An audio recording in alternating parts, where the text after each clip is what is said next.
Ang pangalan ko ay Maricel Santos. 28 taon na ako, isang nurse sa Las Piñas General Hospital at mag-iisang magnanay.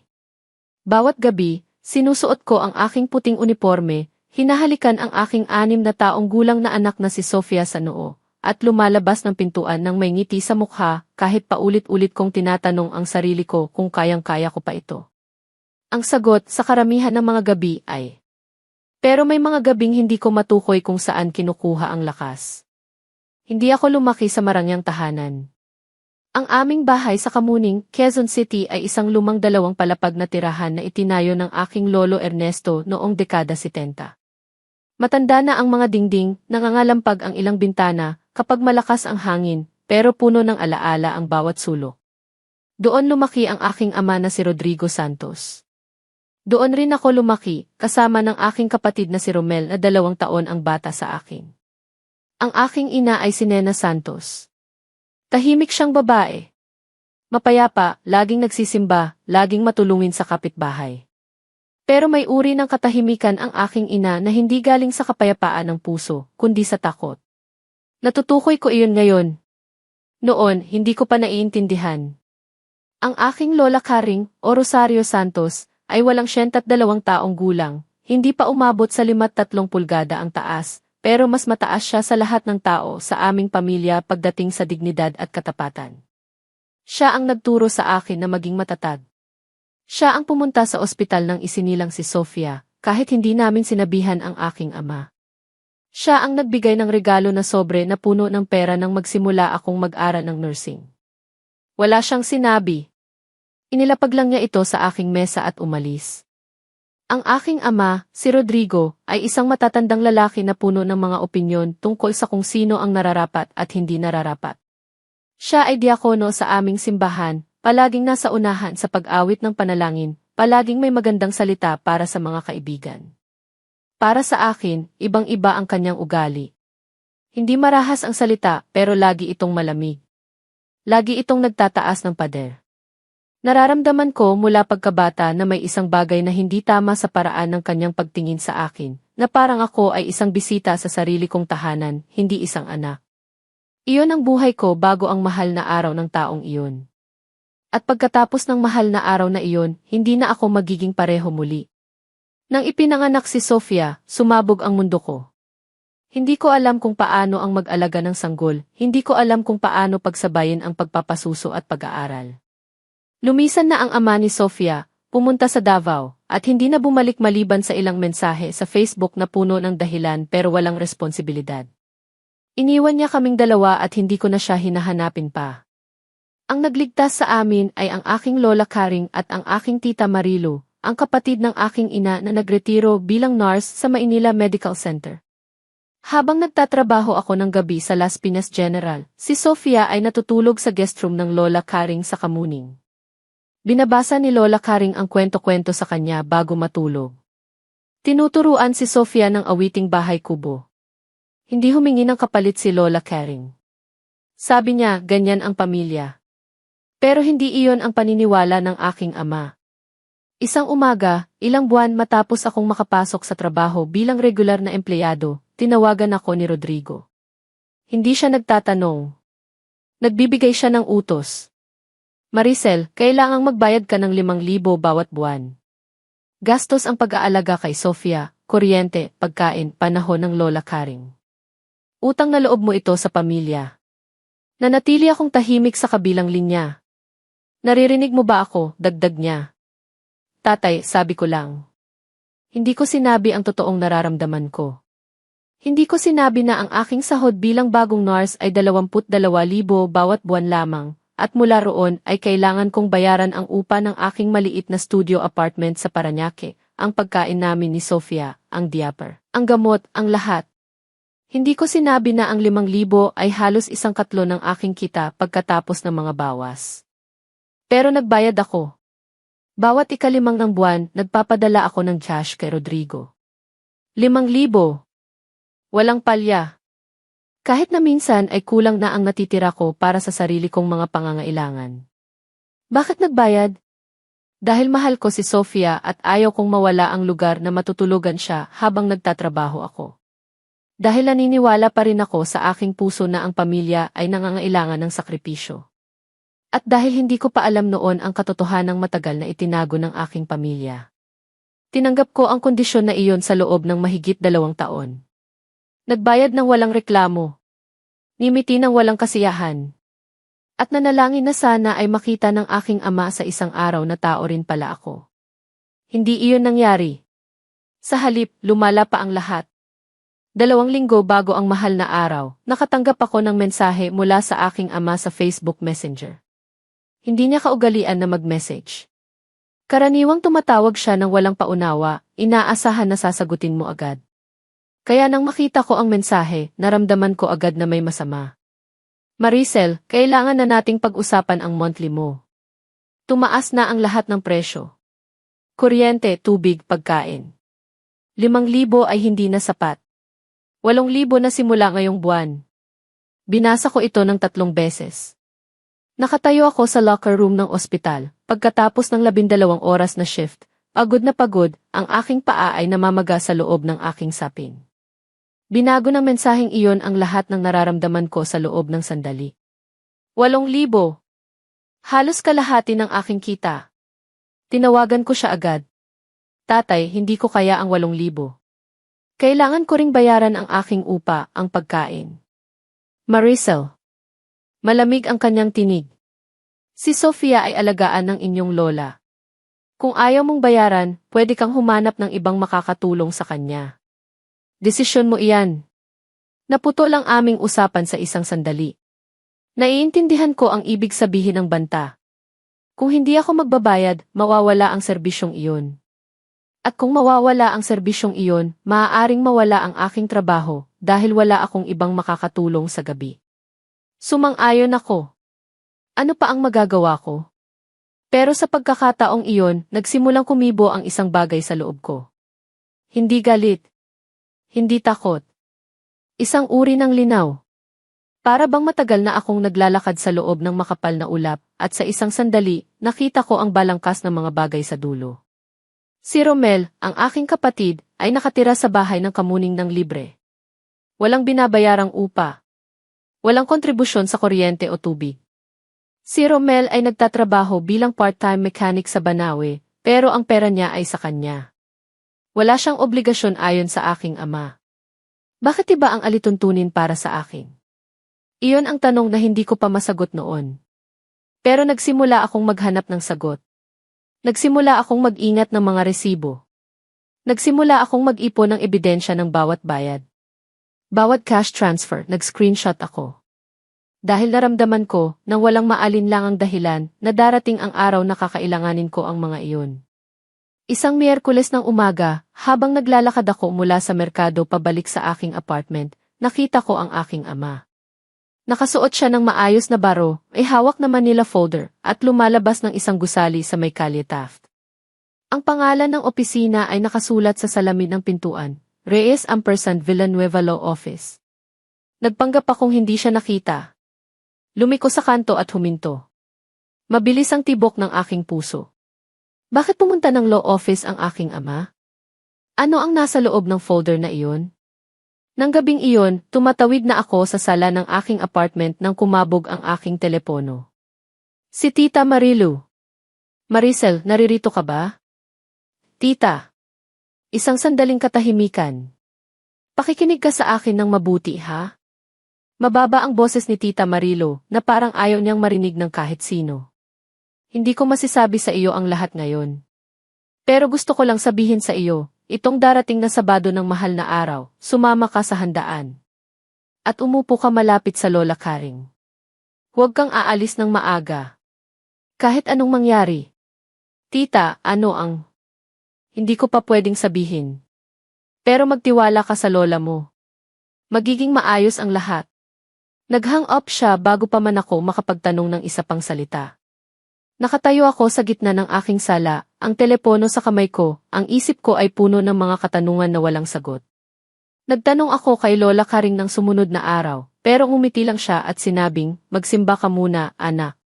Darating ang lahat ng sagot sa tamang oras.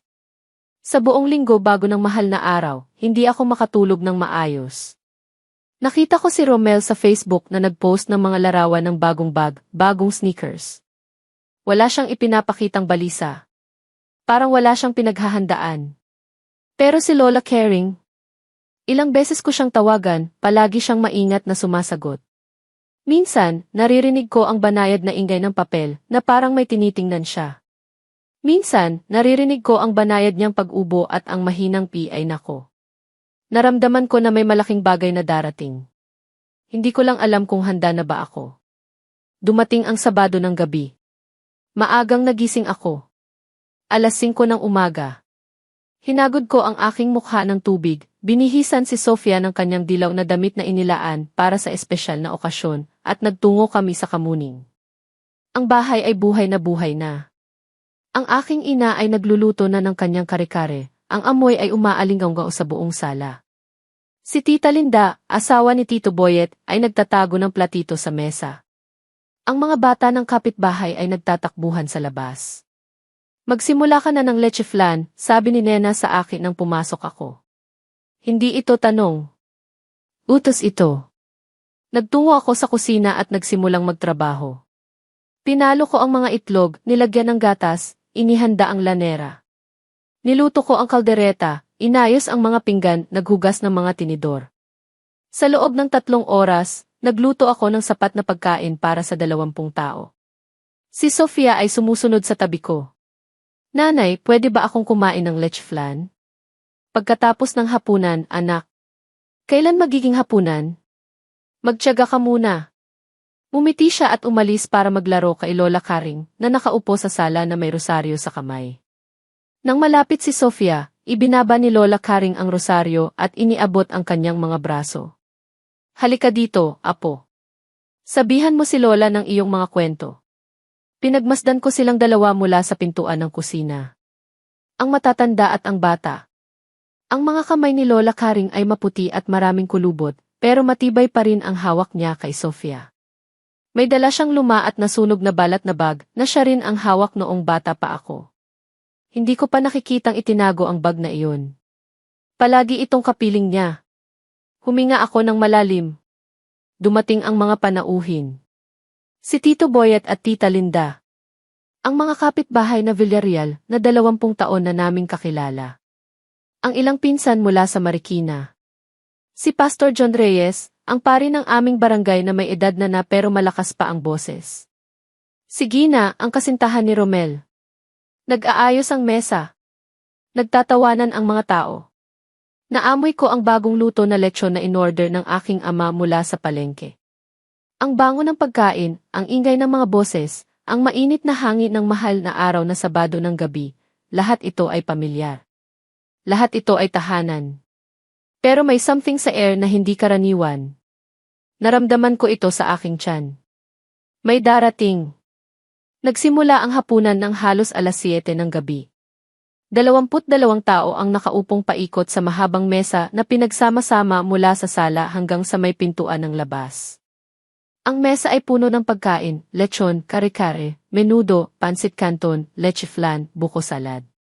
Karaniwang hapunan ng mahal na araw na Pilipino. Naupo ako katabi ni Tita Marilo, ayon sa payo niya. Si Sofia ay 3 upuan ang layo sa akin, malapit kay Lola Karing na nasa dulo ng mesa. Nakita ko na si Romel ay katabi ng kanyang kasintahang si Gina, masaya silang nagtatawanan. Walang tanda ng kabalisahan sa mukha niya. Wala ring tanda sa mukha ni Nena, ngunit paminsan-minsan ay tumitingin siya sa aking ama na parang naghahanap ng isang pahiwalit. Nag-alay panalangin si Pastor John Reyes bago kumain. Mataas at malinaw ang kanyang tinig, puno ng pasasalamat. Panginoon, salamat sa pagtitipon na ito. Salamat sa biyaya ng pagkain at ng pamilya.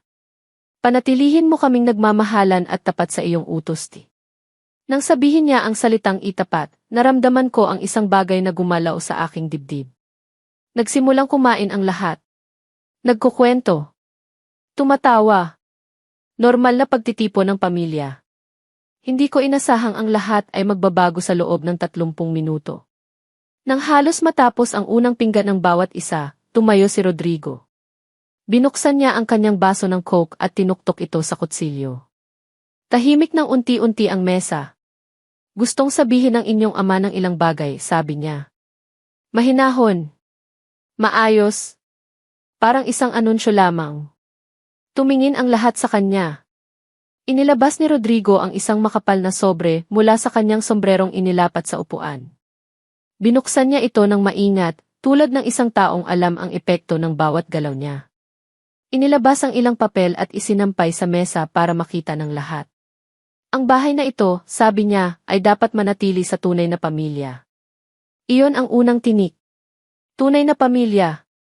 Tumingin ako kay Tita Marilu. Tumingin siya sa akin.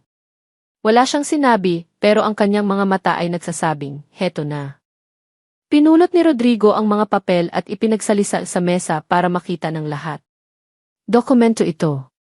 Legal na dokumento na may tatak ng notaryo.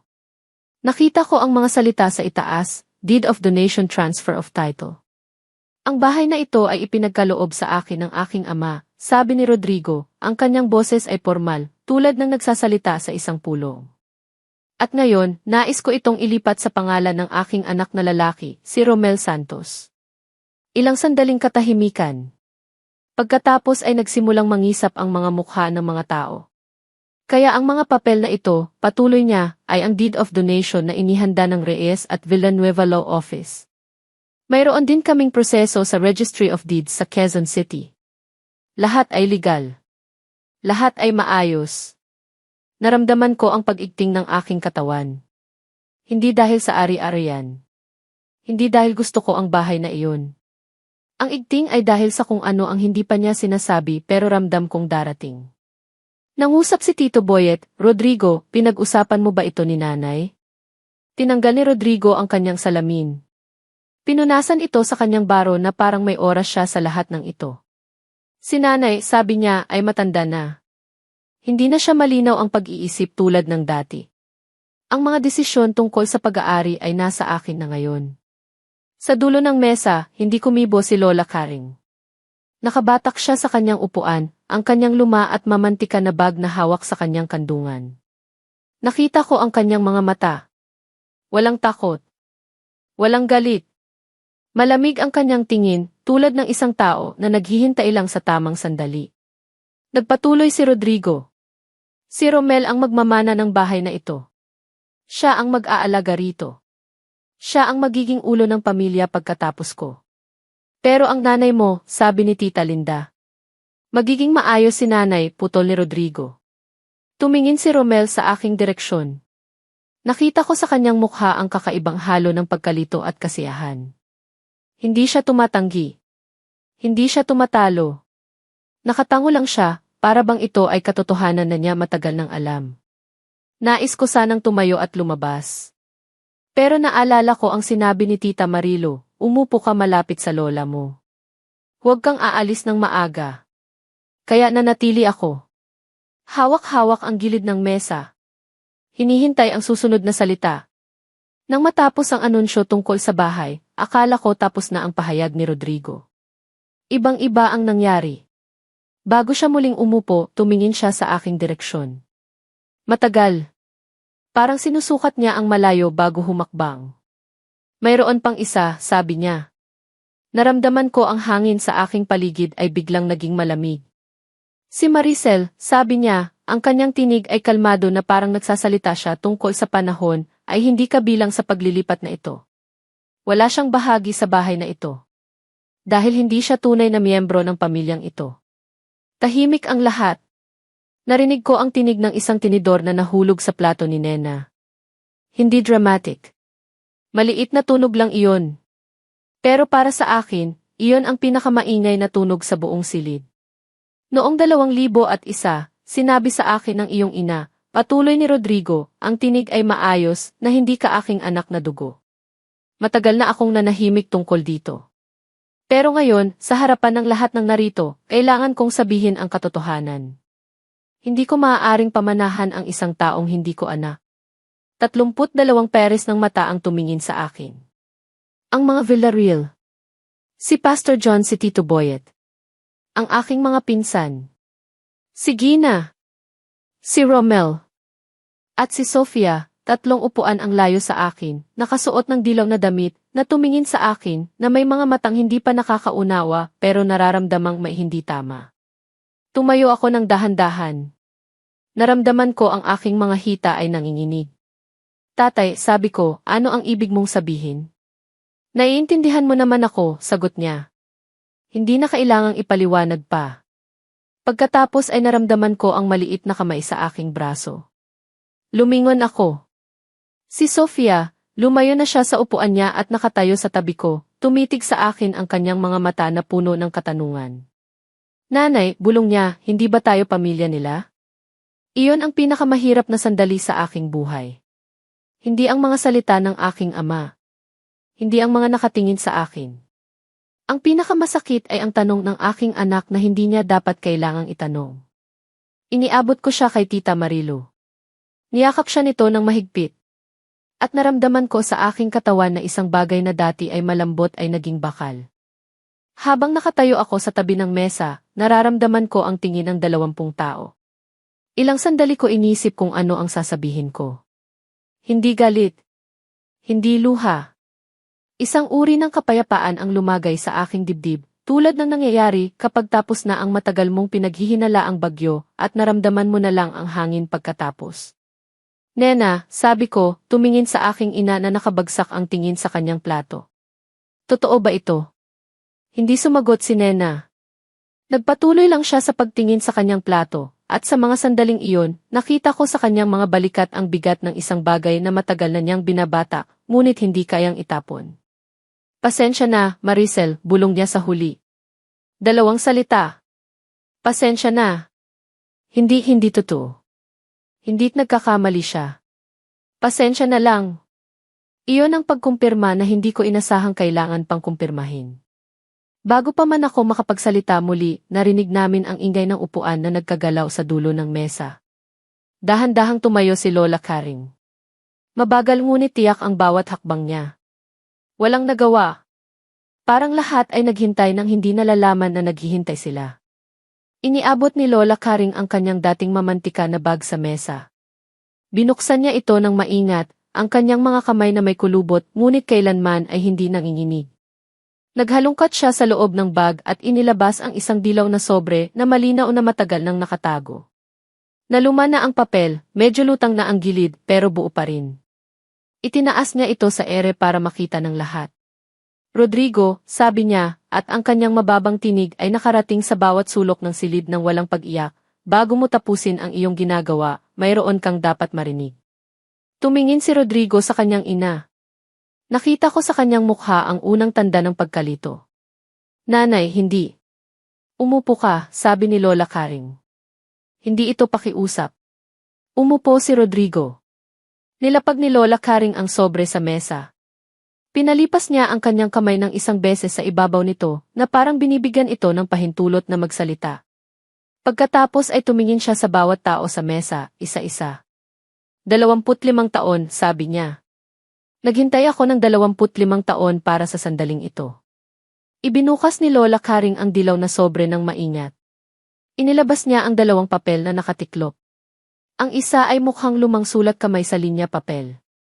Ang isa ay malinaw na may opisyal na titik na may tatak sa itaas. Bago ko ipakita ang mga ito, sabi niya, kailangan ko munang sabihin ang tungkol sa bahay. Napatingin ang lahat. Ang bahay na ito sa Kamuning ay hindi sa iyo, Rodrigo. Hindi kailanman naging pag-aari mo. Ang titulo nito ay nasa pangalan ko pa rin. Binili ito ng inyong amang si Ernesto gamit ang kanyang benepisyo bilang veterano, at matapos siyang pumanao noong 2018, ito ay nananatiling sa akin. Wala kang karapatang maglipat ng anumang titulo dahil wala kang titulo na iyon. Ang kahon ng katahimikan ay bumagsak sa mesa. Ang mga papel mula sa Reyes at Villanueva, patuloy ni Lola Karing, ay walang halaga. Hindi maaaring ibigay ni Rodrigo ang isang bagay na hindi sa kanya. Ang mukha ni Rodrigo ay naging pula. Nanay, hindi mo naunawaan ang batas. Ako ang nagbayad ng buwis ng bahay na iyon ng 30 taon, Rodrigo. Naunawaan ko ang lahat ng kailangan ko. Pagkatapos ay inilabas niya ang unang papel, ang linya na papel, na tuklap, may sulat kamay sa asul na tingka na medyo lumabas na. Ito ay sulat na isinulat ng iyong ina, Nena, noong 2001. Nakita ko ito nang hindi sinasadya habang nililinis niya ang kanyang gamit sa aking bahay isang araw. Inilayo ko ito. Hindi ko sinabi kaagad. Naghintay ako sa tamang panahon. At ngayon ang tamang panahon. Ibinigay ni Lola Karing ang sulat kay Pastor John Reyes. Maaari mo bang basahin ito ng malakas para marinig ng lahat? Dumura si Pastor John, kinuha niya ang kanyang salamin. Binuksan niya ang papel at nagsimulang bumasa ng dahan-dahan. Ang kanyang tinig ay hindi nagkukwenta pero puno ng bigat ng bawat salita. Arnel, hindi ko matuwid ito. Alam mo ang katotohanan at alam ko rin. Ngunit si Rodrigo ay naniniwala na si Romel ay kanyang anak. At kailangang manatili ito. Kung malaman niya, masisira ang lahat, ang aming pamilya, ang aking mga anak. Kaya naman, Arnel, pakiusap. Hayaan mo na kaming mabuhay ng tahimik. Tahimik ang lahat ng 20 tao sa mesa. Nang matapos basahin ni Pastor John ang sulat, ibinagsak niya ito ng maingat sa mesa. Tinanggal niya ang kanyang salamin at pinunasan ang kanyang mata ng kanyang panyo. Sa loob ng maraming taon bilang pastor, siguradong narinig na niya ang lahat ng uri ng kwentong may sakit. Pero nakita ko sa kanyang mukha na ito ay nag-iwan din ng marka. Ang sulat ay napakalinaw. Si Nena Santos, ang aking ina, ay sumulat kay Arnel de la Cruz, isang lalaking hindi ko kilala, isang pangalan na hindi ko narinig hanggang sa gabing iyon, upang sabihin sa kanya na dapat itago ang katotohanan. Dahil naniniwala si Rodrigo na ang kanyang anak na lalaki, si Romel, ay kanyang dugo. Ang ibig sabihin nito ay, tumingin ako kay Romel. Nakaupo siya nang hindi gumagalaw, ang kanyang mukha ay namumuti. Si Gina ay nagsimulang mangapit sa kanyang braso, ngunit hindi siya kumibo. Lola, sabi ni Romel sa dahan-dahan, ano ang ibig sabihin ng sulat na iyon? Hinihintay mo pa ba? Tanong ni Lola Karing, malamig ngunit hindi malupit ang tinig. Naintindihan mo naman ang sulat. Hindi ko, Huminto si Romel. Hindi ko magets. Si Arnel de la Cruz, sabi ni Lola Karing, ang tunay na ama mo, Romel. Pinagtaksilan ang inyong ama na si Rodrigo ng inyong ina noong mahigit 25 taon na ang nakaraan. At nang malaman ni Rodrigo na may naganap, sinabi ng iyong ina na si Maricel ang anak ng ibang lalaki, hindi ikaw. Ginawa ito ng iyong ina para protektahan ka, para hindi ka iwanan ni Rodrigo, para manatiling buo ang pamilya. Ang mesa ay parang hinihitit ng dagat ng katahimikan. Tumingin si Rodrigo kay Nena. Sa kanyang mukha ay nakita ko ang dalawang bagay na sabay, galit at pagkalito. Nena, ano ang ibig sabihin ng lahat ng ito? Tumangis si Nena. Hindi malakas na iyak. Mahinang iyak, tulad ng isang tao na matagal nang umiiyak sa loob. Patawarin mo ako, Rodrigo. Patawarin mo ako, Maricel. Patawarin mo ako, Romel. 3 pangalan. 3 tao na sinaktan niya. Iba-iba ang paraan. Iisa ang pinagmulan, katakutan. Pagkatapos ng sulat, inilabas ni Lola Karing ang pangalawang papel mula sa sobre. Ito ay may opisyal na hitsura, may tatak ng isang safety testing laboratory, at may petsa na 3 taon na ang nakaraan. Matapos mamatay ang inyong lolo Ernesto, sabi ni Lola Karing, ang kanyang tinig ay matatag tulad ng bato, ay nag-order ako ng safety testing kit. Kumuha ako ng hair sample sa una ni Romel kapag nagpapalit ako ng kumot. Kumuha rin ako ng hair samples mula sa lumang suklay ni Rodrigo na naiiwan sa aming banyo. Pinadala ko ang mga ito sa laboratorio at hinintay ang resulta. Iniabot niya ang papel kay Pastor John. Maaari mo rin bang basahin ito? Kinuha ni Pastor John ang papel. Binuksan niya ito. Nang mabasa niya ang nilalaman, sandali siyang huminto bago nagpatuloy. Ang resulta ng safety testing ay nagpapakita na walang biological na ugnayan sa pagitan ni Rodrigo Santos at Romel Santos. Huminto si Pastor John. Bukod pa riyan, patuloy niya, nagsagawa rin ng pangalawang test gamit ang hair samples ng isa pang miyembro ng pamilya. Ang resulta ay nagpapakita ng 79.8% biological na ugnayan sa pagitan ni Rodrigo Santos at ni Maricel Santos. Ang palabas ng telebisyon. Ang ingay ng trapiko sa labas. Lahat ng tunog sa mundo ay parang tumitigil. Si Maricel, ako, ang tunay na anak ni Rodrigo. Sa dugo. Sa buto. Sa lahat ng paraan na sinasabi ng agham. Si Romel ay hindi. Naramdaman ko ang alon ng emosyon na dumaan sa aking katawan. Hindi kasiyahan. Hindi galit. Isang uri ng pagkalungkot para sa aming lahat, para sa aming pamilyang pinagsama ng pag-ibig at pinuputol ng kasinungalingan. Naglakas loob akong tumingin kay Rodrigo. Ang aking ama, ang lalaking nagwasto sa akin sa harapan ng 20 tao, ay nakatayo ngayon na parang ang lahat ng hangin sa kanyang katawan ay piniga palabas. Ang kanyang mga balikat ay bumaba. Ang kanyang mga kamay ay napabagsak sa kanyang gilid. Ngunit hindi siya humingi ng tawad. Hindi sa akin.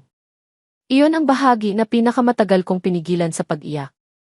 Ang handaan na dapat ay magtatagal hanggang alas 10 ay natapos bago mag-alas 9. Unti-unting nagsimulang umalis ang mga bisita. Ang mag-asawang Villarreal ay nagpaalam ng mahinahon, ang kanilang mga mukha ay puno ng pagkagulat na hindi na mapagtakpan.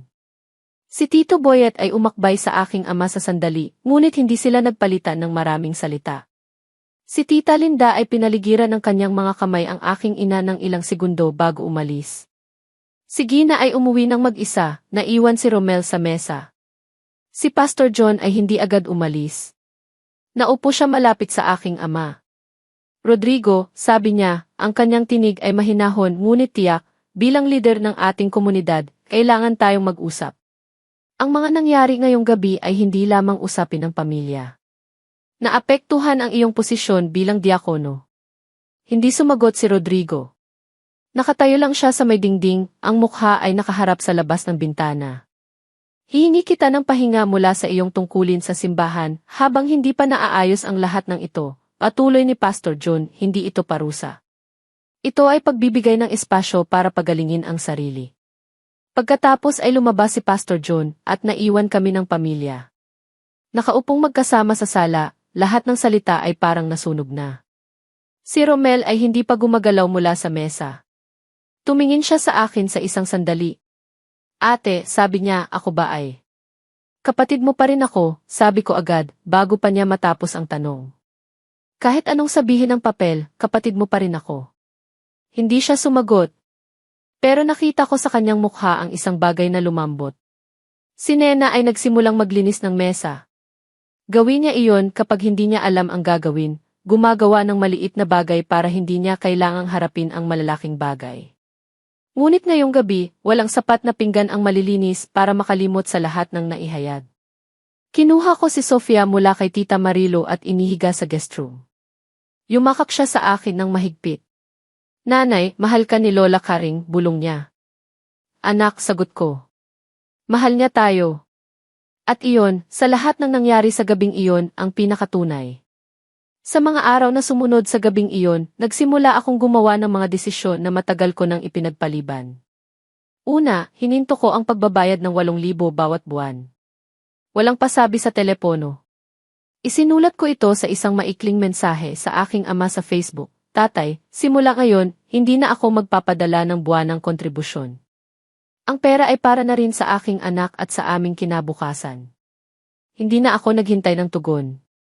Pangalawa, pumunta ako sa bahay ng kamuning upang kausapin si Rodrigo. Akala ng iba na hihiling ako ng tawad. Hihiling siya ng pagkakataon para mag-explain. Wala sa dalawa ang nangyari.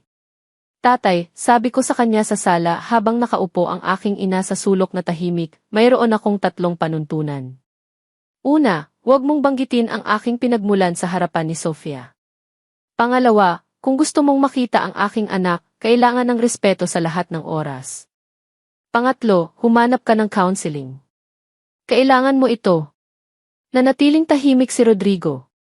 Kung hindi mo kayang tanggapin ang mga ito, patuloy ko, ay hindi na kailangang makita pa namin ang isa't isa. Lumabas ako ng bahay nang hindi naghihintay ng sagot. Pangatlo, naghintay ako ng 1 buwan bago kausapin si Romel. Natuklasan ko siya sa isang Jollibee sa Cubao, na binibigyan ng pagkakataon ang kausap na pumili ng mga salita ng walang presyon. Nang dumating siya, nakita ko sa kanyang mukha ang isang tao na naligaw sa isang lugar na dapat ay kanyang tahanan. Kapatid, sabi ko, hindi ko pinalaya ang ugnayan natin dahil sa isang papel. Tumingin siya sa akin. Sa kanyang mga mata ay may nakatulog na bata. Kahit sino ang aking tunay na ama, sabi niya, ikaw ang nag-alaga sa akin nung bata tayo. Naalala mo pa ba? Nagtutor ka sa akin sa math. Natawa ako kahit gusto kong umiyak. At paulit-ulit kang nagkakamali sa fraction. Natawa rin siya. At nag-order kami ng Chicken Joy at usap-usap ng matagal-tagal. Bago kami umalis, inisip ko kung gaano namin nasayang ang mga taon sa pag-aalala sa kung sino ang tama at sino ang mali. Ang katotohanan ay si Romel ay kapatid ko at iyon ay hindi mababago ng anumang fifth result. 3 buwan matapos ang gabing iyon sa Kamuning, lumipat kami ni Sofia sa isang bagong 2 silid na apartment sa Las Piñas City. Hindi ito malaki. Ang sala ay sapat lang para sa isang maliit na sofa at isang TV, ang kusina ay makikitid. Pero may sariling kwarto si Sofia, na pinili niya ang kulay ng dingding. Gusto ko ng berde, sabi niya, yung parang toothpaste. Kaya pinalatan namin ng berde ang kanyang kwarto, at sa tuwing bubukas ko ang pintuan ng kanyang silid, ngingiti ako kahit walang dahilan. Ang 60,000 na aming natipid sa isang taon mula sa paghinto ng buwanang bayad sa aking ama ang naging pondo ng aming bagong simula. Pinambayad namin ang deposito ng unang 3 buwan na upa ng ilang simpleng kasangkapan mula sa Mandeufom at Abenson. Si Lola Karing ay nagbisita sa aming bagong apartment noong 1 linggo. Nagtayo siya sa pintuan, hawak ang kanyang luma at mamantika na bag at sabi niya, maganda. Hindi ito tungkol sa apartment. Alam ko iyon. Nag-alok ako na bayaran siya para sa pag-aalaga kay Sofia sa lahat ng taon. Wag na, sabi niya.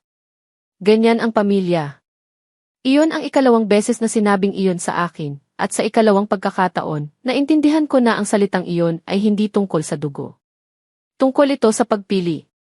Tungkol sa pagdating sa isa't isa ng walang kondisyon. Si Nena ay nagtanong sa isang araw kung maaari silang bumisita. Sinagot ko siya ng tapat, hayaan ko si Sofia ang magdesisyon. Kung gusto niya kayong makita, pupunta kami. Kung hindi pa siya handa, hihintay tayo. At iyon ang aking sagot sa kanya sa ngayon. Si Rodrigo ay nagpadala ng isang maliit na laruan para kay Sofia isang araw, isang malambot na purple na kuneho mula sa isang tindahan. Walang sulat. Walang paliwanag. Natutulog si Sofia kasama iyon bawat gabi. Hindi ito kapatawaran. Hindi pa. Pero isang bagay na nagpapatunay na may mga tao na nagbabago, kahit mabagal, kahit sa pamamagitan ng mga maliit na kuneho. Isang gabi, matapos mapahiga si Sofia, lumabas ako sa balkonahe ng aming apartment. Nakita ko ang mga ilaw ng Las Piñas sa gabi. Narinig ko ang mga ingay ng trapiko, ng mga bata sa kalsada, ng isang pamilya sa kalapit na bahay na nagtatalo ng tawanan. At para sa unang beses sa matagal na panahon, naramdaman ko na ako ay nasa tamang lugar. Hindi dahil perpekto ang lahat. Hindi dahil ayos na ang lahat ng nasirang relasyon. Kundi dahil sa wakas ay nakatayo na ako sa isang bahay na pinili ko para sa aking sarili at para sa aking anak, isang bahay na walang sinuman ang may karapatang kunin sa amin. Hindi ko na ulit hahayaan ang aking anak na umupo sa isang mesa kung saan sasabihin ng kahit sino sa kanya na hindi siya kabilang. Iyan ang pangako ko sa kanya. At iyan ang pangako ko sa aking sarili.